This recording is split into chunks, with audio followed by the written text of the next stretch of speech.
Hello friends, welcome to study stage. तो आज की वीडियो में हम लोग वजन के माप को समझेंगे, यानी वेट ऑफ मेजरमेंट को समझेंगे। ये सब बेसिक नॉलेज है, ये सब आपको पता होना चाहिए। जैसे कि 1 किलो जो है कितने ग्राम के बराबर होता है, 1 पाव में कितना ग्राम होता है, 1 लीटर दूध को अगर हम ग्राम में नापते हैं तो कितना होता है, 1 लीटर पेट्रोल को अगर हम केजी में नापते हैं तो कितना के बराबर होता है। ये सब बेसिक नॉलेज आपको पता होना चाहिए। तो बहुत ही आसान तरीके से यहाँ पे हम लोग ये सीखते हैं।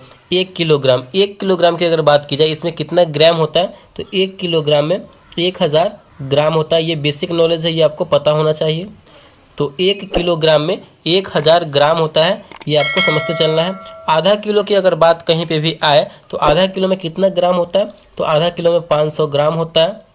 ऐसा शॉर्ट फॉर्म में आप GM भी लिख सकते हैं। तो यहाँ पे आधा किलो में 500 ग्राम होता है। 1 पाव, अगर आप कहीं बाजार में जाते हो, अगर 1 पाव अगर बोलते हो तो उसका मतलब क्या होता है, 250 ग्राम। ठीक, GM भी लिख सकते हैं, या फिर हिंदी में आप ग्राम भी यहाँ पे दे सकते हैं।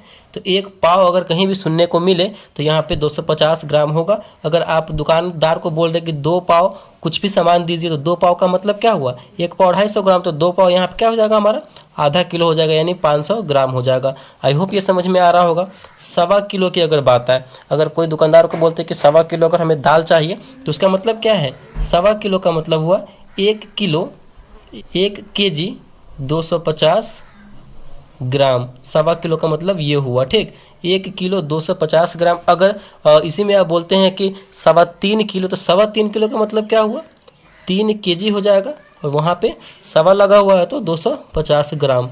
ये हमारा हो जाएगा 3.25 किलो। अगर 5 किलो अगर बोला जाए तो 5.25 किलो का मतलब क्या हो जाएगा, 5 केजी और 250 ग्राम हो जाएगा। ठीक, 1 पाव वाले में समझिए, 1 पाव जो होता है वो 1 किलो का चौथाई भाग होता है। ठीक, 1 पाव 1 किलो का चौथाई भाग होता है। 250 ग्राम करके अगर 4 बार हम उसको ऐड करेंगे तो हमारा 1000 के ये बराबर आ जाएगा। ठीक, आगे हम देखते हैं, ये बहुत ही इंपॉर्टेंट है ये 2 सवाल आपके लिए, कि 1 लीटर अगर दूध को केजी में अगर आप मापते हैं तो कितना होगा।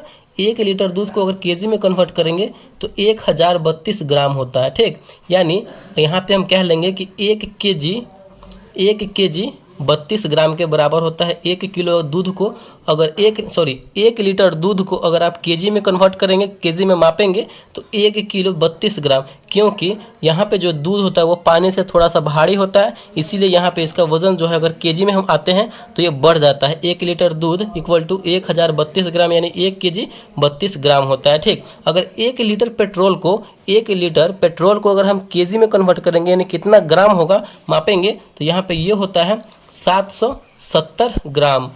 770 ग्राम या 775 ग्राम भी होता है। तो हमेशा ये बहुत लोगों को नहीं पता होगा, 1 लीटर पेट्रोल को अगर हम ग्राम या फिर केजी में कन्वर्ट करेंगे तो 770 ग्राम होता है। ये आपको पता होना चाहिए। और ये होता क्यों है, क्योंकि यहाँ पेट्रोल जो है पानी और दूध से हल्का होता है। 1 लीटर पानी को अगर हम केजी में नापेंगे तो हमारा 1 लीटर पानी जो है वो 1 किलो के बराबर होता है। ठीक, वो बिल्कुल ही 1 किलो के बराबर होता है। लेकिन दूध और पेट्रोल जो है, यहाँ पे दूध हो जाएगा हमारा 1 किलो 32 ग्राम और पेट्रोल हो जाएगा 770 ग्राम। पानी और दूध से जो है पेट्रोल बहुत ही हल्का होता है। ये आपको यहाँ पे ये समझ में आ गया होगा, ये जानकारी भी आपको मिल गई होगी। यहाँ पे 100 किलो कितना के बराबर होता है, तो 100 किलो जो होता है वो 1 क्विंटल के बराबर होता है।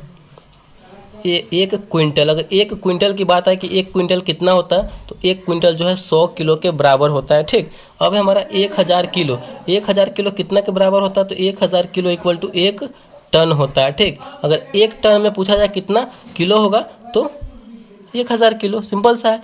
1 टन में पूछा जाए कितना किलो, तो 1000 किलो, और 10 क्विंटल इक्वल टू 1 टन, ये भी आपको पता होना चाहिए। 1 टन जो है कितने क्विंटल के बराबर होगा, ये पूछा जाए तो 10 क्विंटल, और 1 टन कितने किलो के बराबर होगा, तो 1000 किलो। ये जितनी भी जानकारी थी ये बहुत ही बेसिक जानकारी थी जो आपको पता होना चाहिए। तो मैंने यहाँ पे आपको अच्छे तरीके से बता दिया है। तो आई होप अगर ये वीडियो आपको अच्छा लगा और पसंद आया होगा तो प्लीज़ वीडियो को लाइक कीजिएगा। चैनल पर नए हैं, चैनल को सब्सक्राइब जरूर कीजिएगा। Thank you.